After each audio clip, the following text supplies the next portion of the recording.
एक ऐसा बर्ड जो पेड़ों को 1 सेकंड में 20 से भी ज़्यादा बार हैमर की तरह मार सकता है। तो ये ऐसा लगभग एक दिन में 10,000 से भी ज़्यादा बार करते हैं।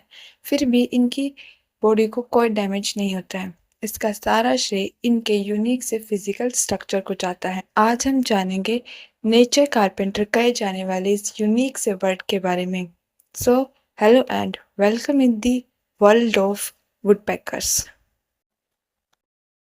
वुडपेकर्स जिनका नाम ही पड़ा है उनकी वुड को पैक करने की हैबिट की वजह से।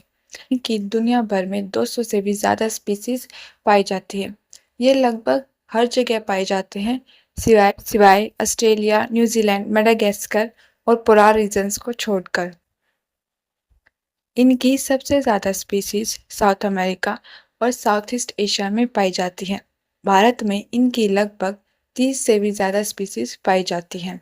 वुडपेकर्स हमें अलग-अलग साइज और रंग की देखने को मिलती हैं। इनमें से डाउनी वुडपेकर सबसे छोटी और आइवरी बाइल्ड, जिसे लॉर्ड गोड बर्ड भी कहते हैं, सबसे बड़ी वुडपेकर्स है।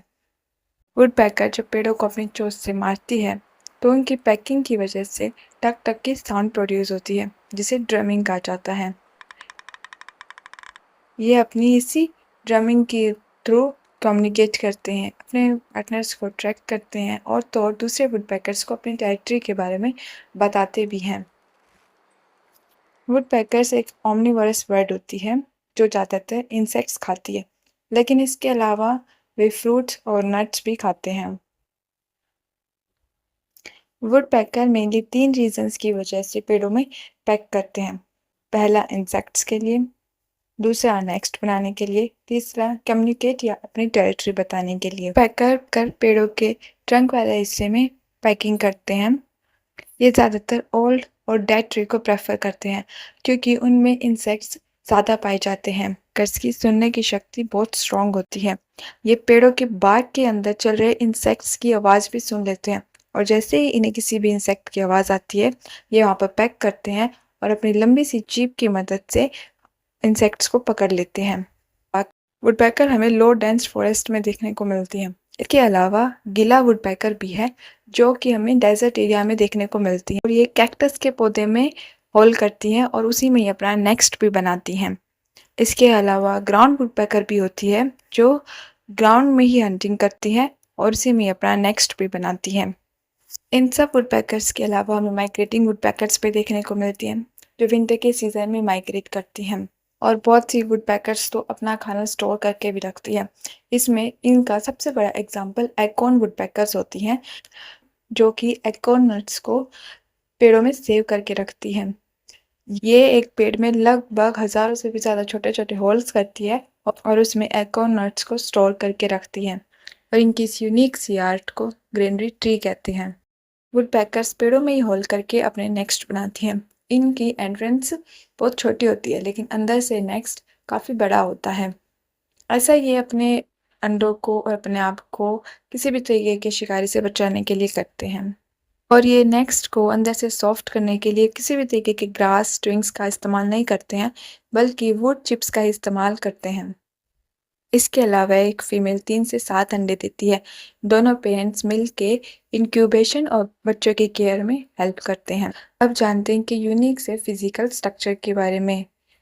वुडपेकर्स ट्रीज के ट्रंक एरिया में होल करते हैं और इस वर्टिकल सरफेस पे उनकी पकड़ बनाने में हेल्प करते हैं उनके पैर। उनके पैरों के स्ट्रक्चर को ज़ाइगोडैक्टिल कहा जाता है, जिसमें उनके पैरों के 2 टो आगे की तरफ और 2 पीछे की तरफ होते हैं। हालांकि ब्लैक पैक्ड और 3 टो वुडपेकर भी हैं जिनके सिर्फ 3 टोज होते हैं। अपने यूनिक से पैरों की मदद से वे वर्टिकल सरफेस पर आसानी से पकड़ बना लेती हैं। इसके अलावा इनकी टेल भी इन्हें काफ़ी सपोर्ट करती है।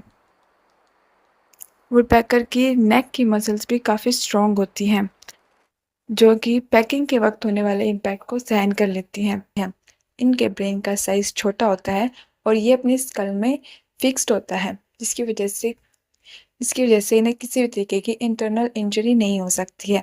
इसके अलावा इनकी स्कल के कुछ एरिया स्पॉन्जी होते हैं जो पैकिंग के होने वाले इम्पैक्ट को स्प्रेड कर देते हैं और तो और इनकी टंग इनके शरीर से काफ़ी बड़ी होती है, जो कि इनकी स्कल के अराउंड रैप होती है और ये एक तरीके से एक सीट बेल्ट की तरह काम करती है। इनकी आइज़ पर भी एक स्पेशल सी पतली सी मेम्ब्रेन होती है, जो कि इनकी आँखों में किसी भी तरीके के डस्ट पार्टिकल को जाने नहीं देती। इनकी नोज़ के एरिया के आसपास भी फेदर्स होते हैं, जो कि डस्ट पार्टिकल को इनकी बॉडी में जाने से रोकते हैं। और तो और वुडपेकर की चोंच पॉइंटेड ना होके चीसल शेप की होती है, जो कि इनकी पैकिंग में भी हेल्प करती है और तो और इनके होल में से वुड चिप्स को बाहर निकालने में भी इनकी हेल्प करती है। इनके यूनिक से फिजिकल स्ट्रक्चर की वजह से बहुत से प्रोटेक्टिव गैजेट्स और हेलमेट्स बनाने के आइडियाज़ भी आए हैं। लेकिन 25 मिलियन सालों से भी धरती पर रह रहे ये बर्ड आज के टाइम पे खतरे में हैं। इनकी बहुत सी स्पीसीज एंडेंजर्ड हैं। इवन आइवरी बाइल्ड वुडपेकर तो खत्म होने की कगार पर भी आ चुकी है। कुछ एरियाज में तो ये बिल्कुल विलुप्त हो चुकी हैं। वुडपेकर्स हमारे इकोसिस्टम का बहुत इंपॉर्टेंट पार्ट होती हैं। ये ट्रीज में पाए जाने वाले हार्मफुल इंसेक्ट्स को खा लेती हैं। इसके अलावा इनके द्वारा बनाए गए नेक्स्ट अक्सर दूसरे एनिमल्स भी इस्तेमाल करते हैं, जैसे आउल और स्क्वेरल्स। और तो और एक खास जगह पे वुडपेकर्स का होना वहाँ के एक हेल्थी एनवायरनमेंट को भी दर्शाता है। पे डिफोरेस्टेशन, पेस्टिसाइड्स, क्लाइमेट चेंज की वजह से इनकी पॉपुलेशन बहुत तेज़ी से गिरती जा रही है। हमें इन्हें बचाना चाहिए, इनके लिए अवेयरनेस फैलानी चाहिए, नहीं तो हमारी फ्यूचर जनरेशन इन वुडपेकर्स को नहीं देख पाएंगी।